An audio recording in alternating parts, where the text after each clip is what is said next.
Estátua da Liberdade partiu. A viagem está muito tranquila. Vamos chegar logo. E não era essa a Estátua da Liberdade. É outra. Vamos tentar de novo. Estátua da Liberdade partiu. Parece que agora estamos indo na direção certa. Chegamos. Agora sim, vamos começar. Bom dia, Eustáquio, Márcia, Luiz Carlos da Rocha, nosso advogado, São Paulo fala advogado, né? Não, futebol vá lá, agora advogado é brincadeira, né? Eustáquio, você está sugerindo aí a gente começar pelo tema da fome, né? É importante definir que fome é essa. Então... não é uma fome de não ter nenhuma comida no prato. É a fome de não ter nenhuma comida no prato? Não, veja só, a gente já tem discutido aqui, desde o início do ano, aquele índice de preços da FAO, né? Então, o que a gente está mostrando é que o índice de preços bateu um recorde. Atualmente, o preço dos alimentos no mundo, né, ele está mais alto dos últimos 100 anos, né? Não é uma coisa simplesmente conjuntural. Ele já vinha aumentando antes da guerra da Ucrânia, tá? E com a guerra da Ucrânia aumentou ainda mais, porque você tem aumento do preço do combustível, né? E quando aumenta petróleo, aumenta o preço da comida. Isso é uma relação histórica que existe. E, além do mais, Rússia e Ucrânia são grandes exportadores de trigo, de milho, de óleo de girassol. Então, isso aí fez o preço da comida aumentar muito. E é claro que vai impactar mais os países mais pobres e a parcela mais pobre da população. Bom, a gente já sabia que a fome estava aumentando no Brasil, né? A pobreza está aumentando no Brasil, porque é o seguinte: a renda per capita hoje, agora em 2022 do Brasil, são os dados do FMI que divulgou mês passado, a renda de 2022 é menor do que a renda de 2010. Tá? Então, a gente regrediu 12 anos. Né? E, obviamente, a população mais pobre é que sofre mais com isso. Então, se você tem uma população que está empobrecendo e o preço dos alimentos que está aumentando, obviamente que isso vai dar uma crise. Tá? Agora, então, só para saber o seguinte, Eustáquio, como é que a gente define essa fome? É uma fome de não ter nada para comer? Porque você vê as pessoas que estão passando fome, eu estou falando assim, você vê uma reportagem na TV, as pessoas estão falando de fome, são pessoas mais gordinhas, etc. Você não vê aquela pessoa... Não é isso, não. Eu só estou dizendo assim, como a gente define essa fome? Porque as pessoas falam em segurança alimentar, do tipo assim, tem comida hoje, mas não sabe se vai ter amanhã. Mas em algum momento vai ter. Só que é importante que seja disso. Não é aquela fome daquelas, né, frentes de trabalho do interior do Nordeste que existia nos anos 70, né? Não, então, isso é engraçado de reportagem, porque realmente ontem eu vi na televisão uma pessoa falando que estava com fome, uma pessoa muito gorda, né? Muito gorda, pobre, assim, mas muito gorda. Então, assim, dá um contraste, né? Você falar assim, a pessoa está passando fome e é muito gorda. Mas o problema também da obesidade é que tem uma obesidade que é provocada pela questão nutricional, quer dizer, má alimentação, né? Má qualidade da comida. Então, você come muita gordura, muitos alimentos, né, que vão provocar obesidade, mesmo a pessoa estando desnutrida, ou estando com problema de alimentação. Tá? Mas o que eu queria dizer é o seguinte: saiu a pesquisa ontem, né, antes de ontem, um inquérito, é o segundo inquérito sobre insegurança alimentar. Tá? O primeiro foi há 2 anos atrás e saiu esse outro agora. E tem uma escala, Alberto, é uma escala internacional que você mede a insegurança alimentar. Tá? Então, tem insegurança grave, e o que assim, já trazendo os números, é o seguinte: a insegurança alimentar grave deu 33 milhões de pessoas. Tá? A grave é que você considera que a pessoa está passando fome. Tá? Você tem a insegurança alimentar moderada, que são 32 milhões de pessoas. e você tem a insegurança alimentar leve, 60 milhões de pessoas. Quer dizer, no global, você tem mais da metade da população brasileira em situação de insegurança alimentar, né? Agora, o que você considera fome é essa insegurança alimentar grave, tá? Que são 33 milhões de pessoas, e é um número maior, que é muito significativo, que é maior do que os 32 milhões da época do Betinho. É claro que a população cresceu, em termos percentuais é menor, mas foi feito um contraste muito grande, que na época do Betinho, que lançou a campanha contra a fome, Natal Sem Fome, etc., tinham 32 milhões, e hoje, 30 anos depois, você tem 33 milhões.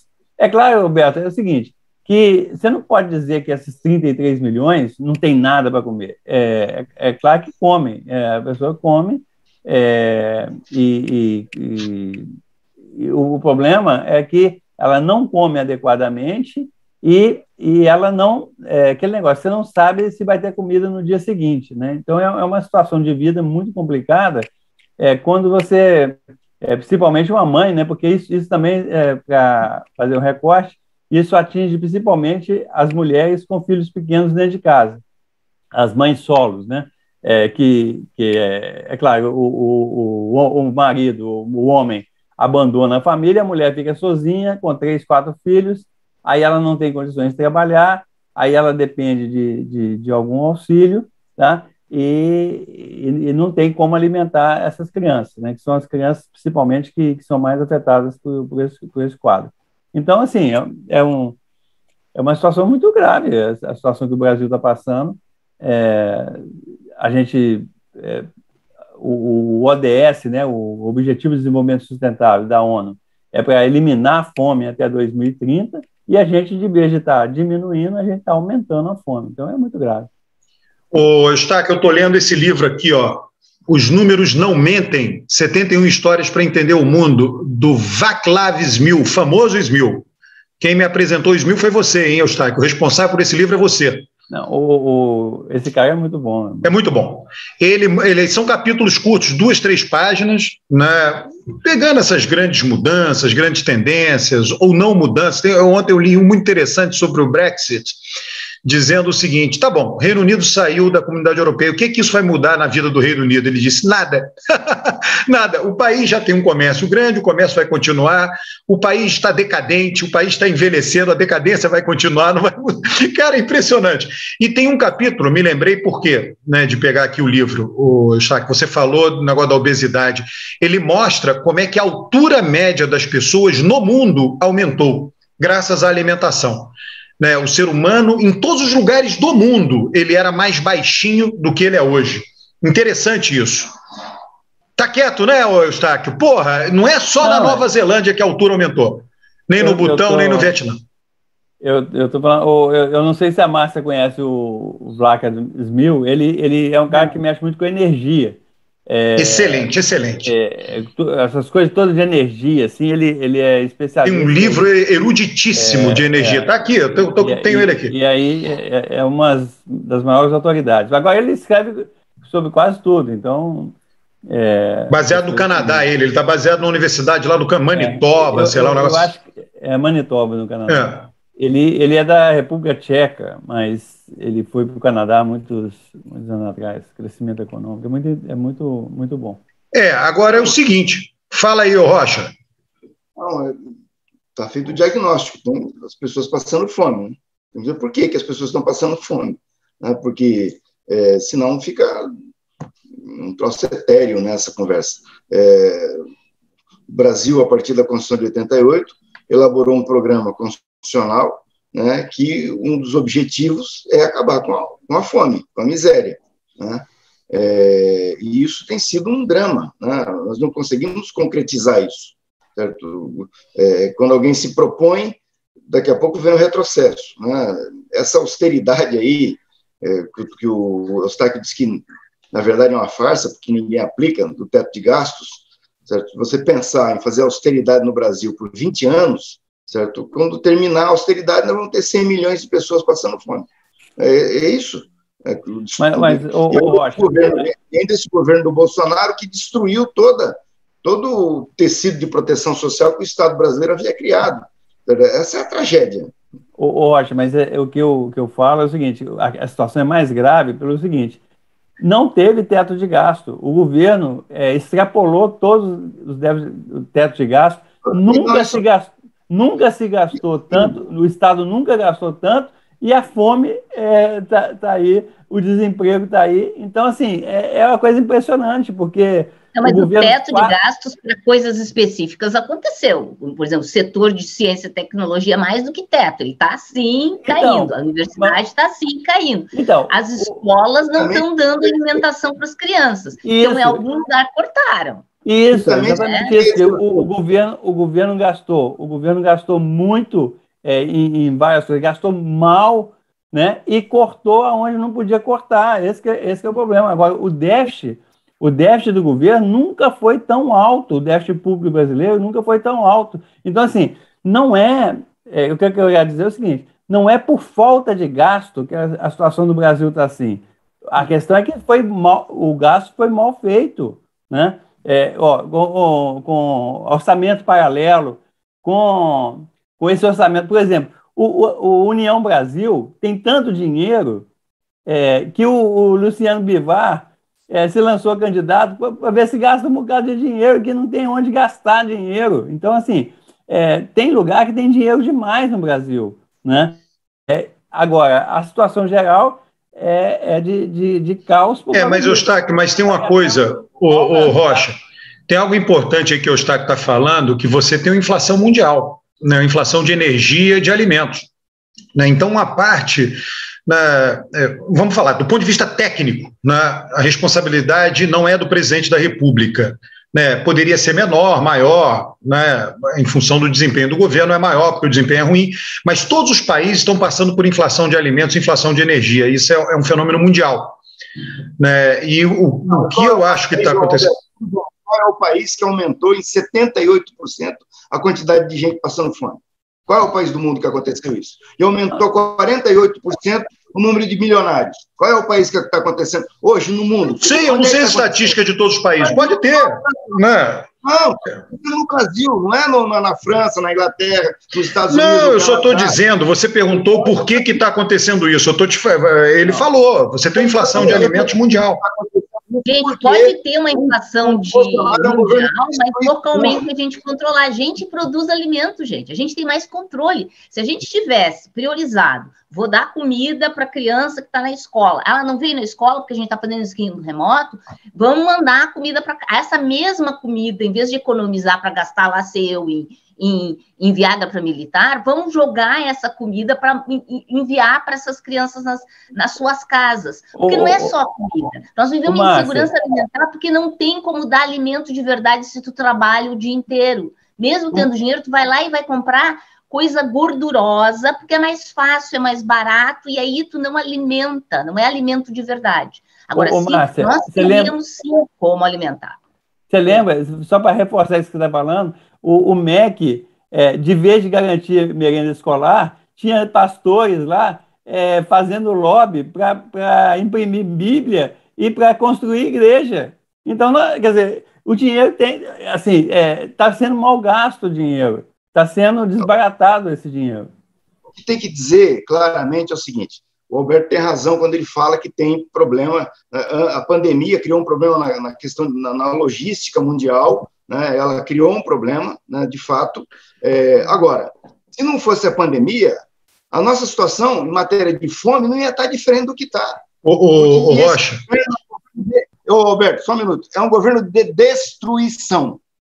É um governo que assumiu para destruir tudo que foi feito no período do Fernando Henrique Cardoso, no período dos governos do PT, em matéria de tecido de proteção social, foi destruído por ele. Não, peraí. A destruição começou no governo Dilma, com a destruição de empregos. Roberto, não tem nada de Dilma. Não tinha ninguém. Dilma assumiu com 4% de desemprego e entregou 12%. Ela destruiu empregos. Não tem nada de Dilma. Essa comparação que você faz do governo Dilma com esse governo que está aí, com o governo do Temer, é um negócio não tem explicação. A crise fiscal começou com Dilma. O governo Dilma tinha um compromisso, tá? Trouxe o Levi, desagradou a base do que apoiava. Quem nomeia os ministros é o presidente. Quem nomeia e demite os ministros é o presidente da República. Estabeleceu um processo de corrigir a distorção da crise fiscal que tinha sido criada pelo Manteiga, e a Dilma, logo depois, ela iria retomar. Levi ficou um ano porque Dilma quis que ele ficasse um ano. O governo da Dilma não foi um governo de destruição. Destruição de empregos, destruiu empregos, o principal elemento do tecido social. Você não gosta da Dilma, o problema é seu. Não estou falando. Não. Do tecido social. Nada pessoal, eu estou falando fatos. Você tem um problema com a Dilma e atribui a ela toda a desgraça. Mas não foi. A Dilma rompeu a aliança com o MDB. Lula construiu a aliança com o MDB. Você, quando relativiza a responsabilidade... É um sistema mais complicado que isso. É um sistema mais complicado que isso. Emprego é um ingrediente. Fundamental. Não é o único, mas é central. Mas ele tem outros ingredientes. Por exemplo, deixa eu dizer, as pessoas estariam se alimentando se a gente tivesse garantido, continuasse a garantir, pelo menos, tá, que as crianças na escola tivessem uma merenda escolar que não fosse o que eu chamo de não alimento. Tá? Não alimentos são essas coisas super industrializadas, gordurosas. Se elas tivessem garantia que tinha de ter merenda escolar, e a gente teria continuado a manter pelo menos uma camada da população com alguma assistência. Obviamente, emprego tem sua relevância, mas não é o único ingrediente, não é essa equação. Tá? Se olhar as curvas de desemprego, elas vão oscilando e elas nem correlacionam tanto assim com a popularidade ou como as pessoas veem os governos, porque tem outros ingredientes que são importantes. Esse teto que o Temer colocou e que todo mundo está dizendo assim, não foi cumprido, ele foi cumprido em algumas instâncias. Tá? Por exemplo, se hoje as universidades abrirem a pleno, tá? Elas não conseguem pagar o restaurante universitário. E sem restaurante universitário, o fato de que a gente pegou com o Enem e moveu as pessoas para diferentes locais, a gente não consegue manter os 50% de cotistas dentro da universidade. Não consegue manter. E essa gente também está passando fome. Ô, Márcia, então, deixa eu...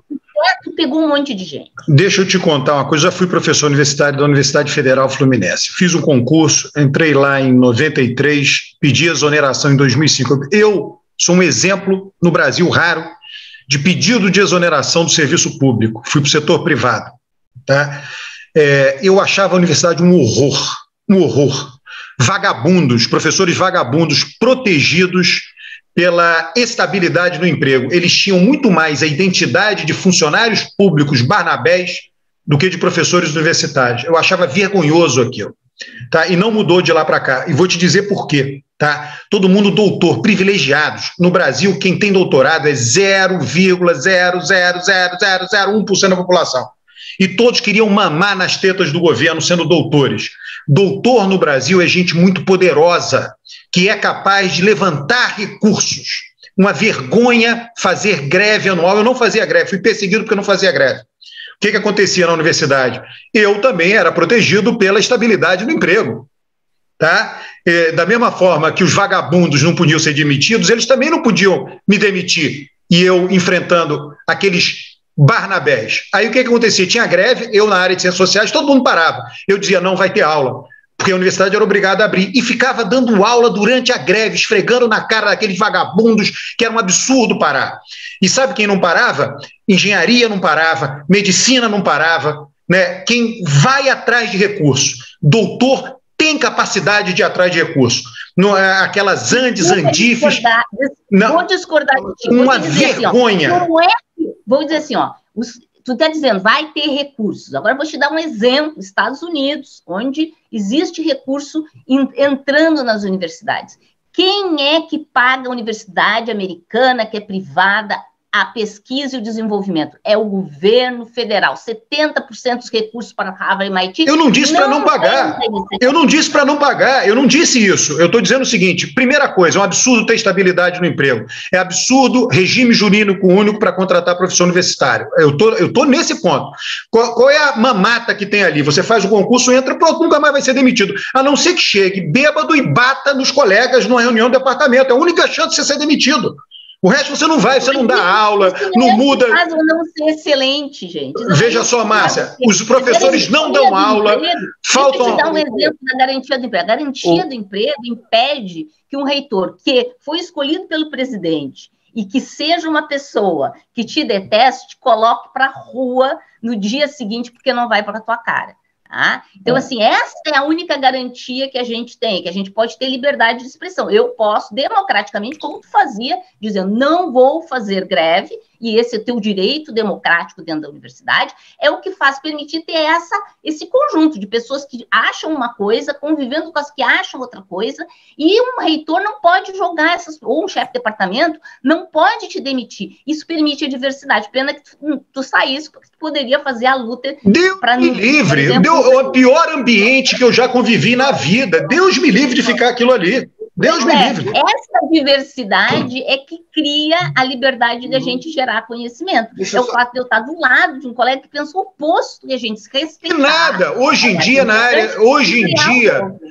Márcia, isso é uma idealização sua. Hoje em dia, na área de ciências sociais, quem diverge de um determinado pensamento de esquerda lá, identitarista, é completamente escorraçado, não tem diversidade nenhuma.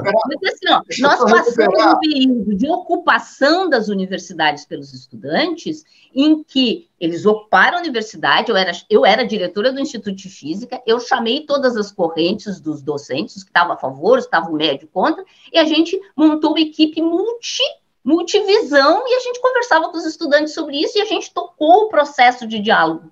Então, o diálogo é possível, não é só é possível, ele é central na constituição do conhecimento. Se eu matar todo um lado do pensar, Não, você pode ter diálogo sem estabilidade no emprego, você pode ter diálogo correndo atrás de recursos lá fora, você pode ter diálogo com fundos patrimoniais, em nenhum momento você aumenta o diálogo. Nós podemos correr atrás, estamos correndo, mas Rocha, olha só, Rocha, não me venha, Rocha. Roberto fez essa confusão para fugir do ponto central da discussão, porque esse negócio da universidade aí é uma coisa periférica, não é central. A questão central é o seguinte, é que... a autonomia do Banco Central. O mundo tem um problema de desemprego endêmico, porque as novas tecnologias vão criando desemprego no mundo todo e tem um problema. Por isso é que começa a se falar em renda mínima, certo? E aí, quando você tem um governo que entra e destrói os mecanismos de proteção social que nós tínhamos implantado no governo do Fernando Henrique e no governo do PT, esse governo Temer que começou com essa brincadeira, né, esse teto de gasto ele é nefasto, por quê? Porque ele é seletivo, ele não vai ser aplicado onde ele tem que ser aplicado e ele vai destruir os tecidos de proteção social, os mecanismos que o Estado tinha para proteger as pessoas vulneráveis. Rocha, é o seguinte. Rocha, os países... Não, o Rocha está falando do negócio de desemprego. Os países que têm menor taxa de desemprego são os mais desenvolvidos tecnologicamente. Não é, a tecnologia não vai contra os empregos, não, pô. Nesses países tem renda mínima. O mundo inteiro está falando disso. Agora você pega um país do hemisfério sul, igual o Brasil, certo? Onde não tá, a proteção social já é dramática e destrói, certo? Isso é um negócio criminoso, não tem como relativizar isso, certo? Bolsa Família foi duplicado, cara. O valor do Bolsa Família aumentou agora. Gente, o teto de gasto imposto pelo governo impunha que se eu captasse dinheiro de fora, ele entrava na soma do teto de gastos.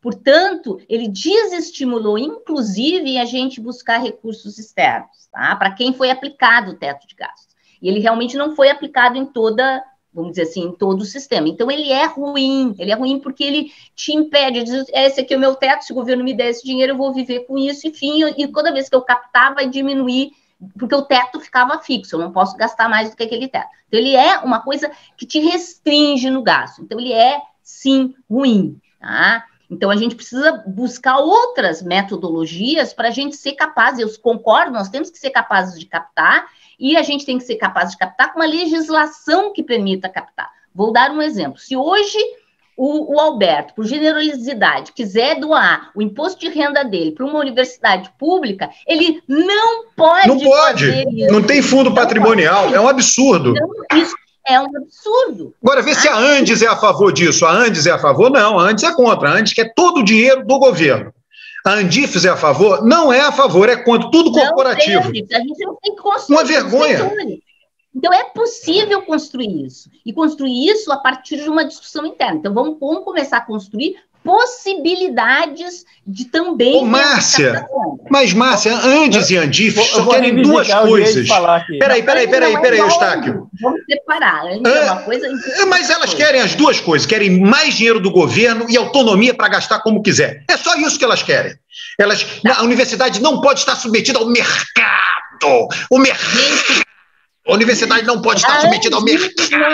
A Andifes é composta pelos reitores. Atualmente, ela já tem um monte de reitores que foram indicados pelo Bolsonaro. Então, assim, está tendo uma transição de visão da universidade. A universidade é uma coisa dinâmica. É horrível o mercado.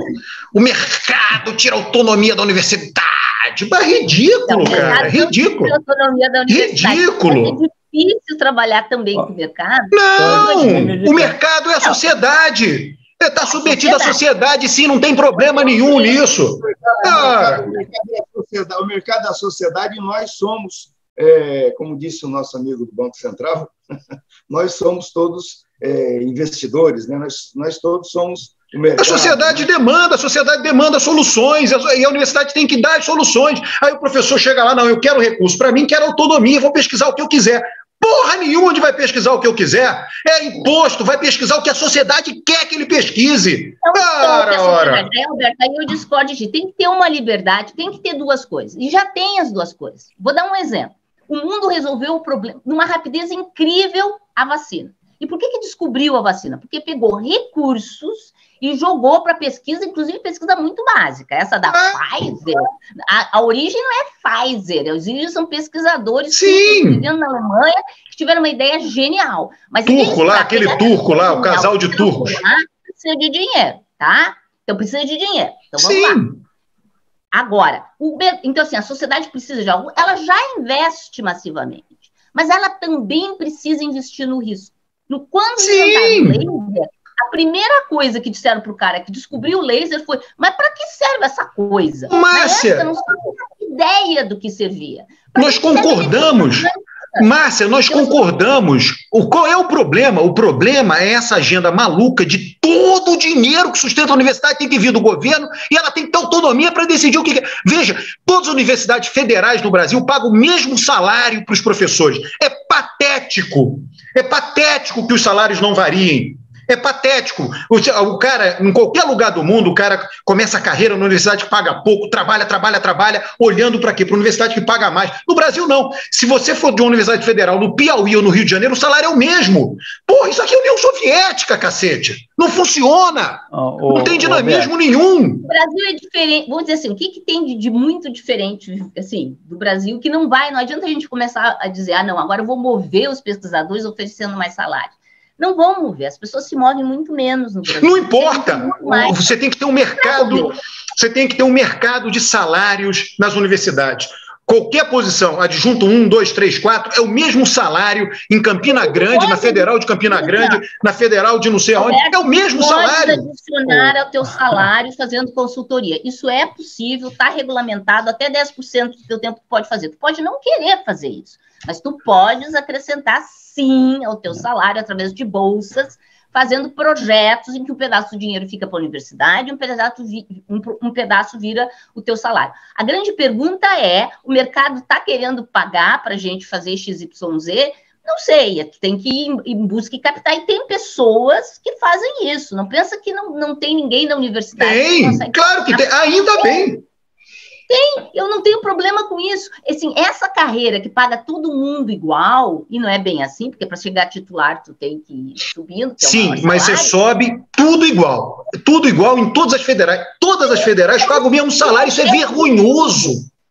Então, assim, é o mínimo. Se tu quer captar em cima disso, tu podes ter, hoje em dia, pela legislação, tu podes ter projeto, tu podes criar um projeto, um pedaço de dinheiro fica para a universidade, outro pedaço de dinheiro... Mas, Márcia... Por que a gente não capta mais? Porque nós estamos... A maior parte das áreas seriam captar em áreas de industriais, por exemplo. Nós estamos num processo de desindustrialização, gente. De quem eu vou captar? Essa é a pergunta. O Eustáquio está querendo falar. Aqui é o seguinte, no nosso programa, Márcia, quando a mulher não fala, a gente recebe um monte de porrada lá naqueles comentários do YouTube. Hoje você vai receber, porque você não está deixando ela falar. Não, ela está falando pra caramba, Rocha. Quem não está falando hoje é o nosso aposentado. Ninguém defende a minoria dos aposentados. Quando tem uma mulher que não fala, o pessoal chia. Agora, quando um aposentado é caçado a palavra, ninguém reclama. Já notou isso, Eustáquio?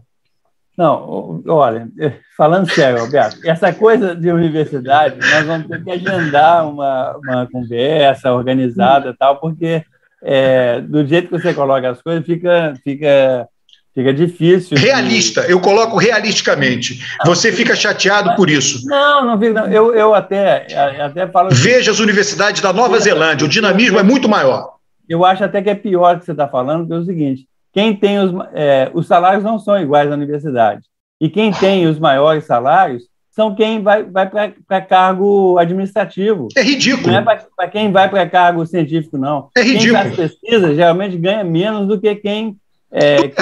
Tudo errado. É tudo errado. Agora, veja só, essa discussão ela é muito complicada. Você fala as universidades no Reino Unido estão debaixo do Ministério de Ciência e Tecnologia. É o correto. A universidade tem que estar na Ciência e Tecnologia e não no Ministério da Educação, como é no Brasil. É uma vergonha que elas estejam no Ministério da Educação. Não faça isso. O orçamento de Ciência e Tecnologia do Brasil é minúsculo. Não, mas tem que mandar as universidades para lá. Não, com o orçamento delas. Elas carregam o orçamento delas. Tira do Ministério da Educação, manda para lá. E aí tem que dar dinamismo científico e tecnológico. Deixa o Eustáquio falar. Aposentado. Ninguém vai reclamar nos comentários de que o aposentado está caçado a palavra.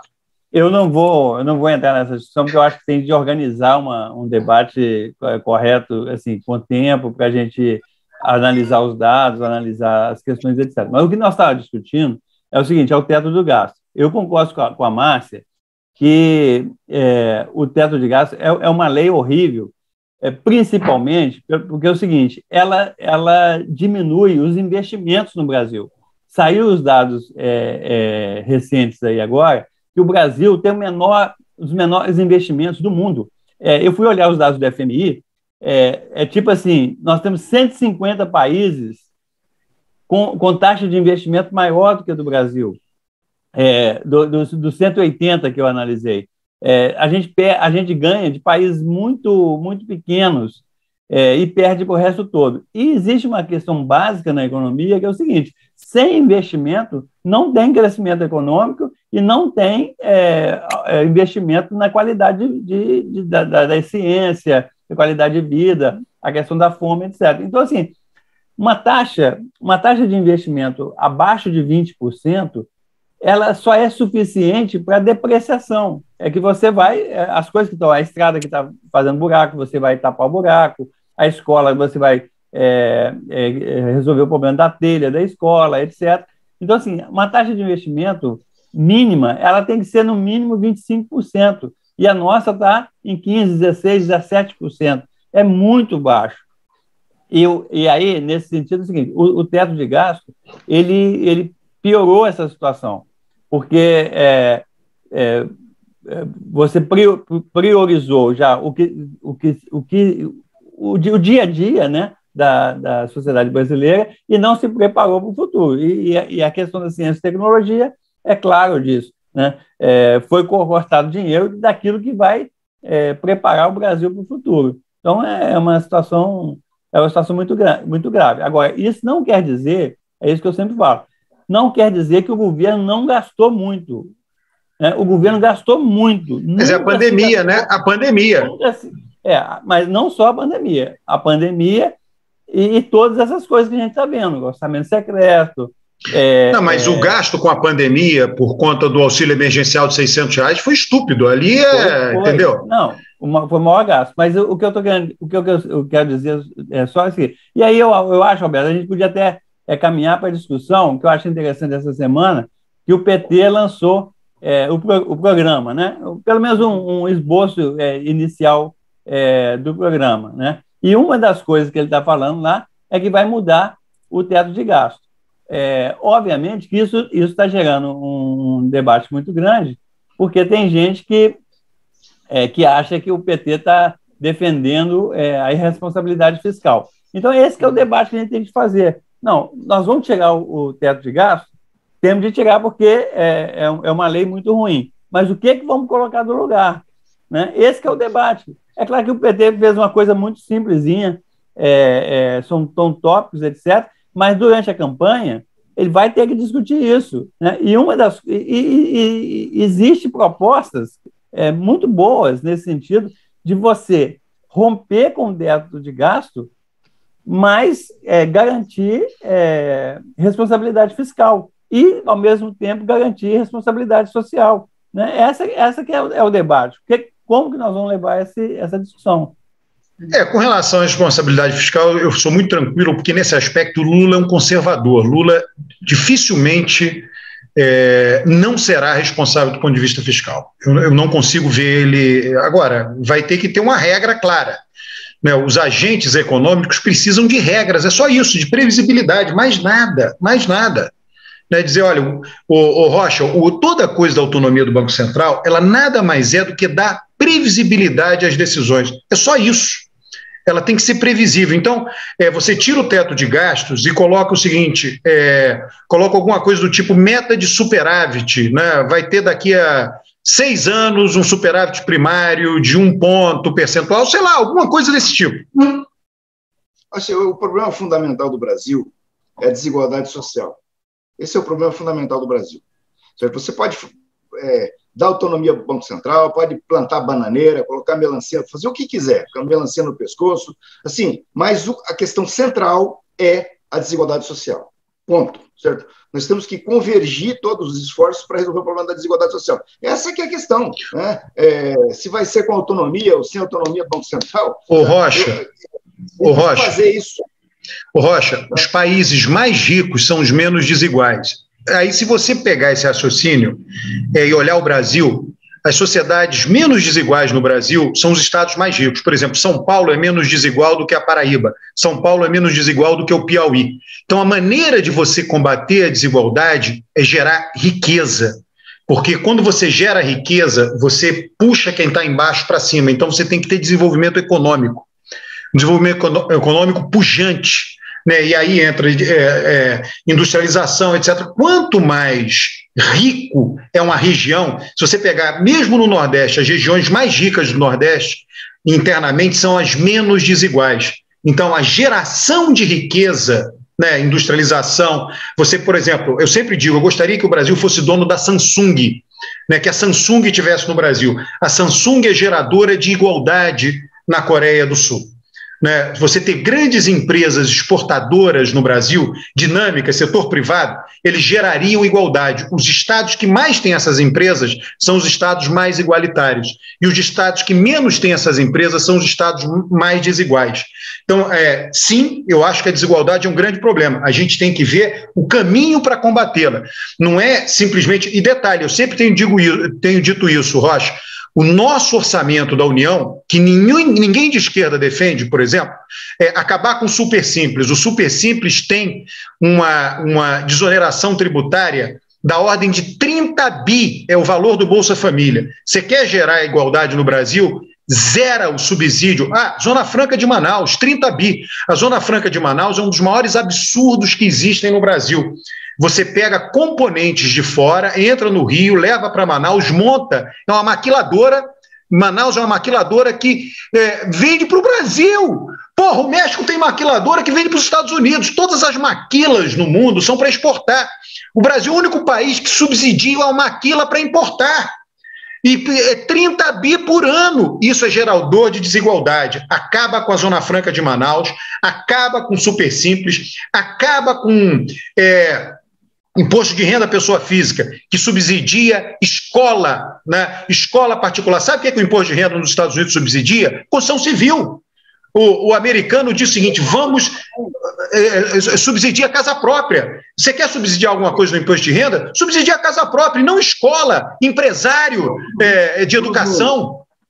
Só o seguinte, você, além das boas ideias, você tem que ter condição de concretizá-las, né? Porque a nossa Constituição é uma bela ideia, maravilhosa, a melhor do mundo, só que na hora que você vai concretizar, você encontra pela frente os capitães do mato, estão por aí ainda, né? E não deixam concretizar a Constituição. Então, o ponto, né, que eu digo é o seguinte: o programa, eu penso que o programa do governo do Lula vai evoluir para esse ponto, né, colocar a questão da fome e da desigualdade social no centro. Mas até agora ninguém falou de subsídios do orçamento. Esses subsídios eu não vi ninguém falar. Tudo bem, mas na hora que você coloca a desigualdade no centro do picadeiro, você vai ter como resolver ela. E entram todas essas questões que você está falando também, né? Mas, enfim, você tem que colocar ela lá, no centro. Está aqui, nós precisamos resolver, chama todo mundo e vamos ver como é que vai. Tem que industrializar, tem que acabar com o subsídio, tem que não sei o quê, e vamos ver como. Mas a questão tem que colocar a desigualdade social no ponto, no centro, no topo da pirâmide. Senão, nós não vamos a lugar nenhum. Enquanto a gente ficar com essa desigualdade que está aí, isso é uma poita, é uma âncora que afunda, prende o navio e você quer navegar com o navio preso, com a âncora arriada. Não funciona, não vai. Enquanto não acabar com a desigualdade, não se resolve nada nesse país. Rocha, eu concordo com você. Agora, existem várias propostas para acabar com a desigualdade, né? Você pode ter, por exemplo, uma é renda mínima, né? Você faz uma renda universal para todo mundo, discute qual que é essa renda mínima, tipo o Suplicy, né? Que defende essa ideia há muito tempo.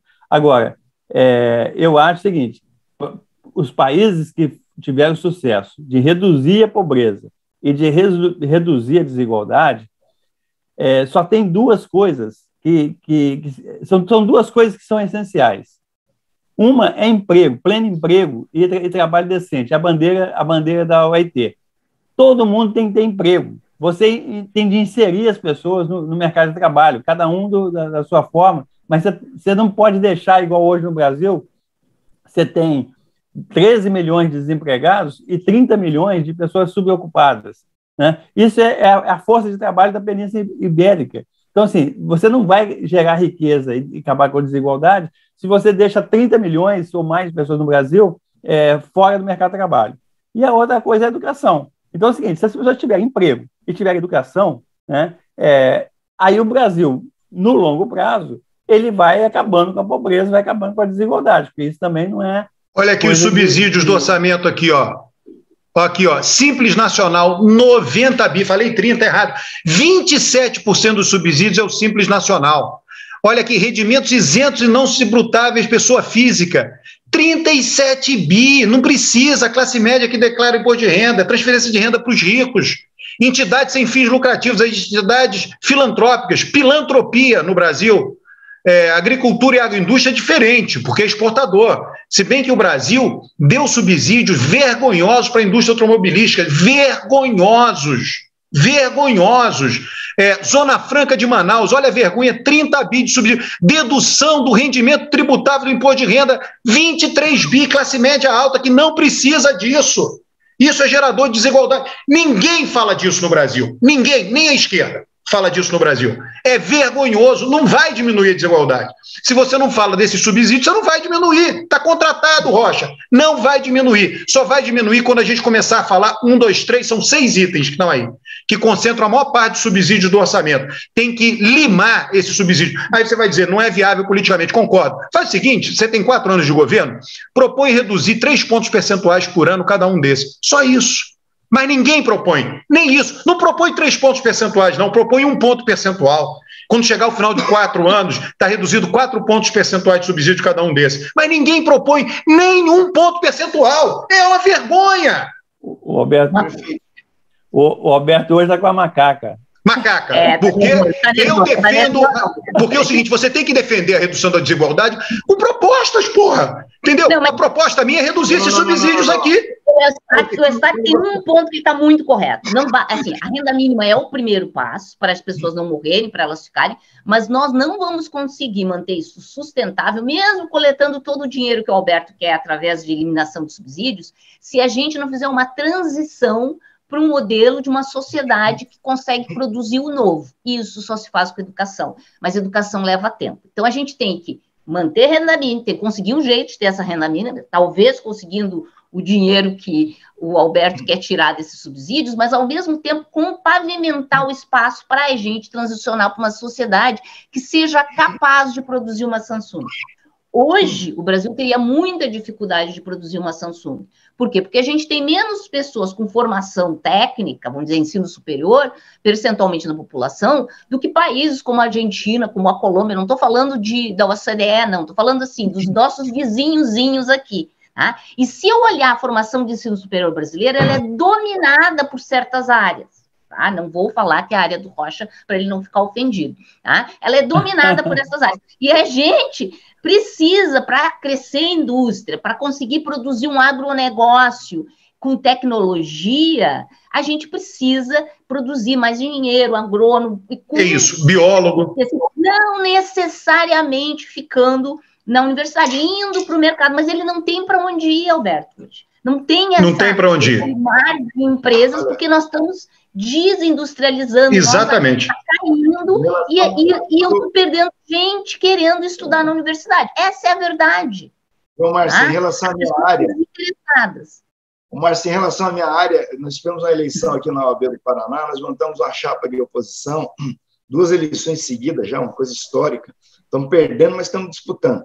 E aí começou essa discussão dos cursos de Direito. A minha proposta é a seguinte: fecha as faculdades de Direito por 15 anos, todas, né, federal, estadual, privada, fecha tudo, né, cria só linhas de ensino, de capacitação dos advogados, que estão aí já. Nós temos 1 milhão de advogados já no Brasil e temos mais uns 5 milhões estão sendo jogados pelas universidades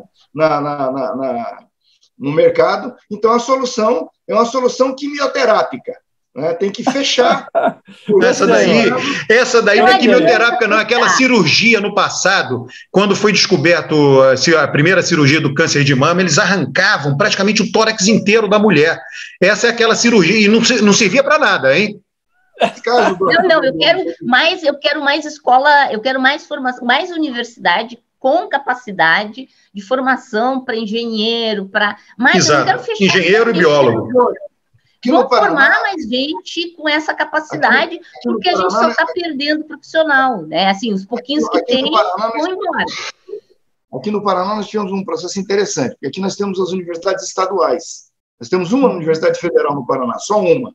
Né? E aí o governo do estado teve que se virar e criar universidades. Então tem a universidade estadual em Maringá, Londrina, Ponta Grossa, Cascavel,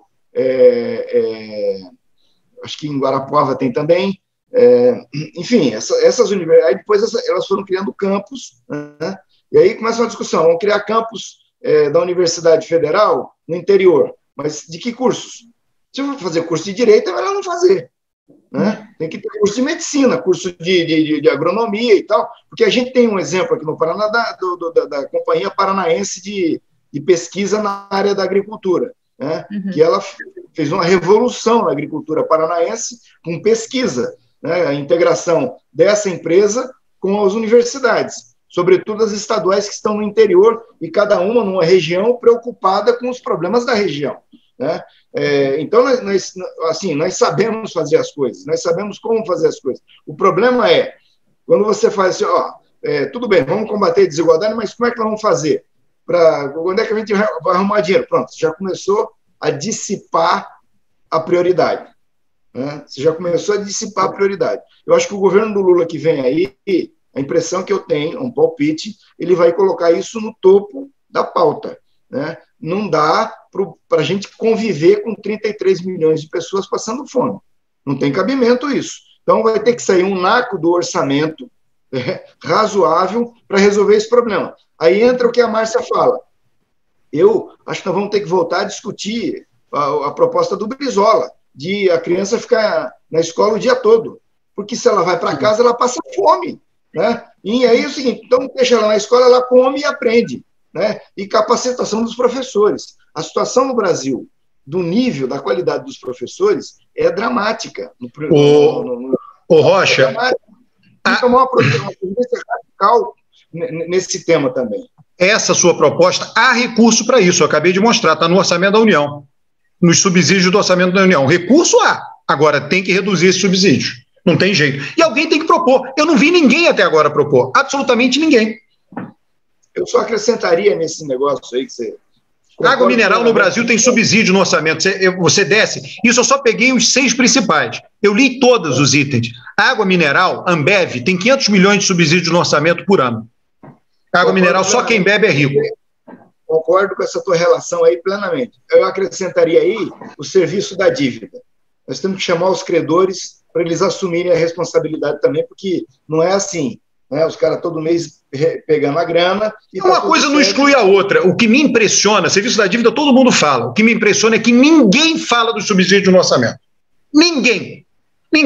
Serviço da dívida está aí, todo mundo fala, o tempo inteiro tem que mexer. Agora, o subsídio no orçamento, que eu acho que é até mais fácil, ninguém fala. O Super Simples é vergonhoso. A Zona Franca de Manaus é um escárnio. Essa semana falaram aí da Zona Franca de Manaus e o pau comeu, né? O pau comeu. É uma vergonha. É uma vergonha a Zona Franca de Manaus. Você está dando dinheiro para empresários ineficientes e deixando de dar para o Bolsa Família e deixando de dar para a escola integral. Falando de Zona Franca de Manaus, o que eu acho a maior vergonha é que o estado do Amazonas os rincões do estado do Amazonas estão dominados pelo crime. Crime, né? Comando Vermelho, disputado... O que a gente está vendo aí com o sumiço aí. O PCC aluga rios. Você sabia que o PCC aluga rios lá? Eu conversei com uma pessoa que conhece a região, ele falou, tal rio é alugado para o PCC, para você passar tem que pagar pedágio do PCC. Porra! Veja só, essa semana que passou, eu assisti uma palestra do Carlos Nobre mostrando a situação da Amazônia. A Amazônia está caminhando para uma situação de savana, né? De destruição, quer dizer, tem um ponto de não retorno, né? Que depois de desmatar 25%, 30%, a Amazônia começa a entrar em processo de degradação e de transformação em savana, né? Infelizmente, o Bolsonaro ontem teve uma reunião com o Biden lá em Los Angeles, da Cúpula das Américas, e ele falou que a Amazônia está preservada, que o Brasil está preservado, que não tem problema ambiental no Brasil. Então, assim, nós temos, Roberto, antes de resolver o problema do subsídio, o problema da Zona Franca de Manaus, é o problema da fake news, porque é o seguinte, não é possível um presidente ir para um encontro internacional e falar um punhado de mentira em relação ao que a ciência... Outro livro que eu estou lendo, viu, em sua homenagem, Eustáquio, Ascensão e Queda dos Dinossauros. Por que em sua homenagem? Né? Pelo seguinte, ele está rindo porque ele está achando que eu estou falando que ele é dinossauro. Não, você não é dinossauro, você é muito mais moderno que a maioria dos jovens que eu conheço. Não é isso. Ascensão e Queda dos Dinossauros é porque eles dominaram o mundo por milhões de anos e acabaram. E o ser humano só domina por milhares de anos. Então, eu quero entender o nosso fim. Para entender o nosso fim, tem que entender o fim dos dinossauros. Então, o fim dos dinossauros, o que desencadeou foi um evento externo, né? Que foi um meteoro que caiu lá no México, né? Yucatán, lá, num lugar maravilhoso, e provocou Olha essa imagem que bacana aqui, ó, do meteoro. 45 segundos após a queda do meteoro, aconteceu isso aqui, ó, simularam, ó. Então, aí você muda o clima completamente e os dinossauros desapareceram. Mas não é incrível que tenham desaparecido todos? Eu acho impressionante. Se bem que quando você olha um passarinho, o passarinho é um dinossauro. Passarinho é um dinossauro. Eles se transformaram. Muitos dinossauros são as aves de hoje. Tá nas gaiolas lá no Nordeste, todo mundo tem. O próprio jacaré, por exemplo, o rinoceronte e tal, ele tem uma ligação com... Foram transformados aí ao longo do tempo, mas destruiu a maior parte da vida. Agora, o grande problema hoje, Alberto, é que o meteoro hoje somos nós. Somos nós. É os seres humanos, né? Nós estamos destruindo o planeta, né? Nós estamos destruindo a floresta amazônica. E se a gente destruir a floresta amazônica, vai destruir a chuva, vai destruir a plantação agrícola no resto do país, etc. Então, esse que é a grande questão. E a Amazônia, isso que é assustador o que está acontecendo com a Amazônia. Quer dizer, você vai um indigenista e um jornalista para retratar a realidade, e eles são, tudo indica, são executados. Tudo indica, infelizmente. O que está mostrando agora. E o presidente da República vira e fala o seguinte: eles foram para uma aventura arriscada, o problema é deles. Ou seja, tem um exército. Cadê o Mourão? Gente, o Mourão, o vice-presidente, ele é responsável por cuidar da Amazônia. Vocês lembram que tinha um conselho da Amazônia? Sim. O exército gastou milhões de reais para proteger a Amazônia. E cadê a proteção que o exército está dando para a Amazônia? Eu acho que o Bolsonaro não se deu conta do tamanho do problema que é o sumiço desse jornalista. Não se deu conta. Ele não atinou para o problema. Isso vai virar um tsunami para cima dele, porque não vão achar. Né? Prenderam uma pessoa lá que supostamente pode ter sido o assassino. Né? A polícia tem que dar uma resposta rápida, porque tem que descobrir por que aconteceu isso, né? E vai ficar, na hora que os motivos forem revelados, vai ficar mais feio ainda para o governo. Aí, terminar o programa, da pesquisa da XP. Né? O pessoal do mercado, aí que o Alberto defende tanto, os agentes econômicos, não querem divulgar a pesquisa da XP. Uma vergonha completa. É uma vergonha. E aí, Rocha, você viu que isso abre todo o espaço. Teve um cara aí especializado em fake news, que ele no Twitter aparece como Anonymous. Ele deu o resultado da pesquisa da XP, é ridículo demais, cara. Eu estou desconfiado que é verdadeiro aquele resultado que ele deu, viu? Mas enfim, o cara chuta qualquer coisa, ninguém vai conferir mesmo, entendeu? Mas é impressionante. O único jeito de desmentir é divulgar a pesquisa. Mas é vergonhoso. E detalhe, tinham 16 pesquisas contratadas até o final do ano, isso foi rompido, e aí parece que só vão contratar mais 4, porque 16, porque ia ser uma por semana. Então agora é uma por mês. Né? Tem uma... Não sei se vocês vão concordar comigo, isso cria um ponto que sobre o qual a gente tem que refletir. Né? Porque é o seguinte, a campanha do Lula começa a conversar muito pontualmente e localizadamente com esses agentes do mercado. Né? O presidente tem mandado pessoas conversar e ele mesmo recebe, enfim, está havendo um diálogo. Certo? Esse evento da XP, da pesquisa XP, revela que há um segmento do mercado que não quer diálogo, que não quer conversa e que não quer saber de nada, que é o Bolsonaro e ponto. Né? É um problema, porque se é assim, né, e o presidente Lula ganhar a eleição, como é que vai ser a situação dessa gente? Eu vou dizer, Rocha, esse pessoal é o seguinte, Lula hoje é horroroso. Quando Lula ganhar a eleição e for tomar posse, eles vão dizer, porra, Lula é lindo. Cara, eu sempre quis conversar com o Lula. Vai ser exatamente isso que eu estou falando que vai acontecer. Exatamente. Deixa ele chegar lá. Você vê como é que esse pessoal vai mudar da água para o vinho. Mas isso complica, né? Porque significa que essas pessoas vão frear o movimento agora, isso complica para a eleição. Sem falar nos que ainda são as viúvas da terceira via.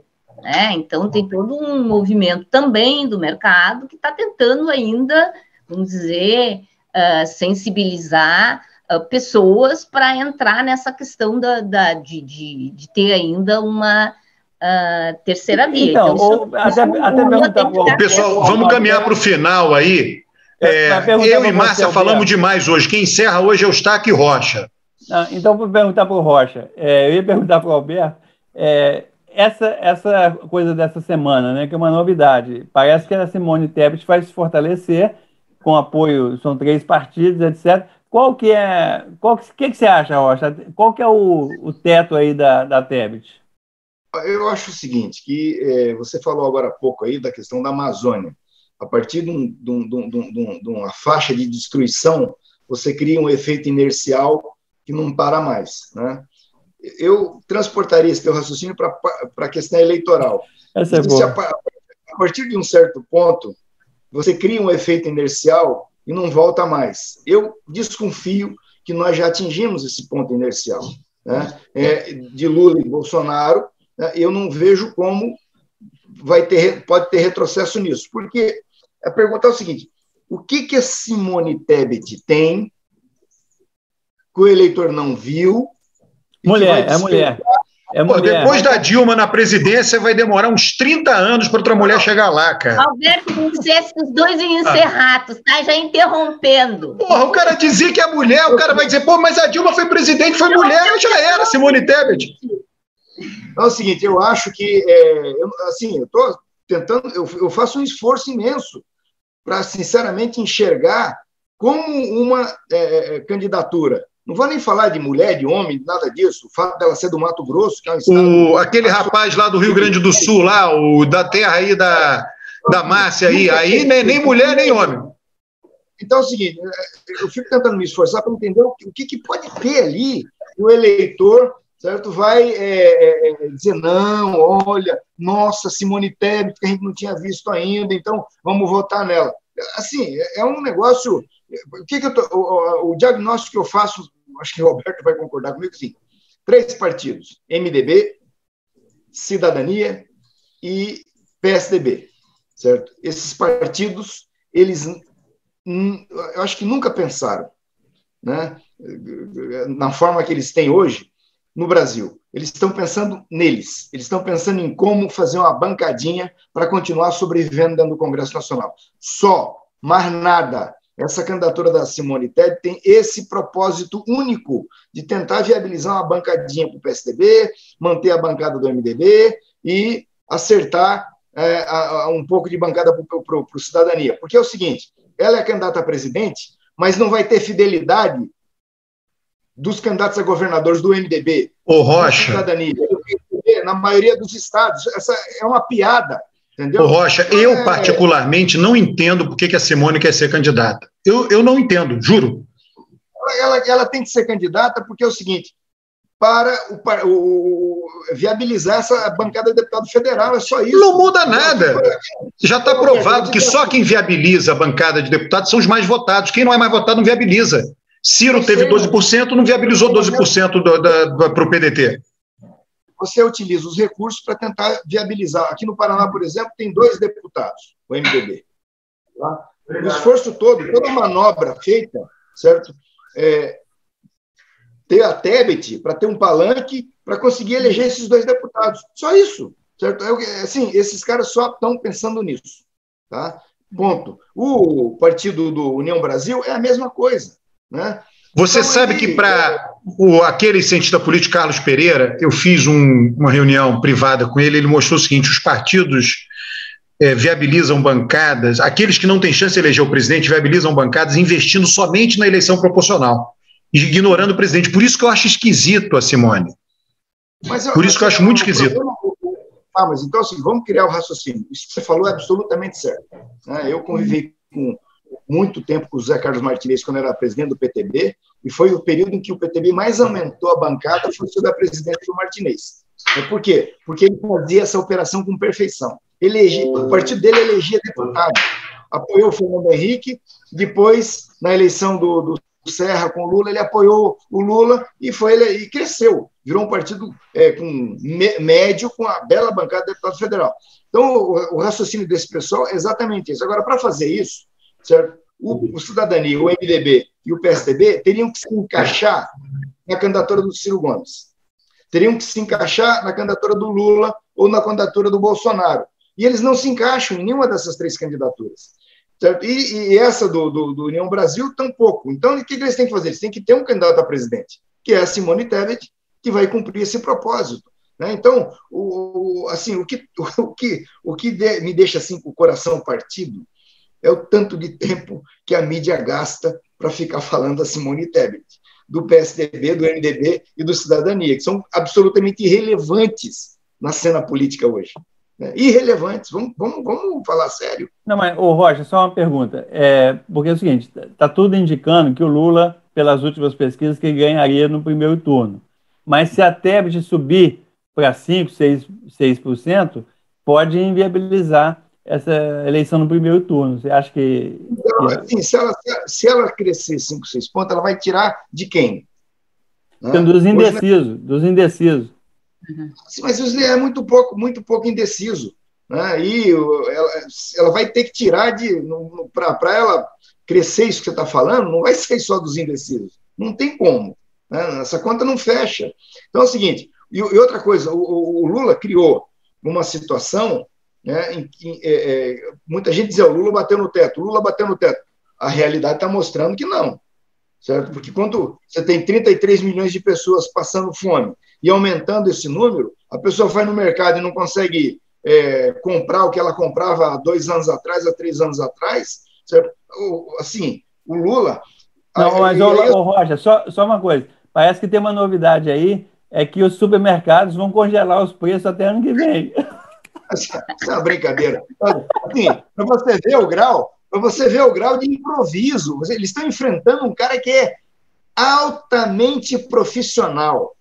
O tal do Luiz Inácio Lula da Silva é o único intelectual autodidata, puta intelectual autodidata que eu conheci. Né? E ele é muito profissional, extremamente profissional. Certo? Nada que parte dali é improvisado, é amadorístico. É tudo muito profissional. Certo? E os caras improvisando, fazendo esses improvisos com Simone Tebet, pedindo para o mercado fazer controle de preço por 3 meses, para ver se a vida do Bolsonaro melhora. Então é o seguinte, a vaca foi para o brejo com corda e tudo. Eu acho que não tem mais jeito. Certo? O Marcos Coimbra está dizendo que o Lula vai bater em 60%, e eu me assustei quando ouvi ele falar a primeira vez, e hoje eu estou achando que ele tem razão. Um abraço.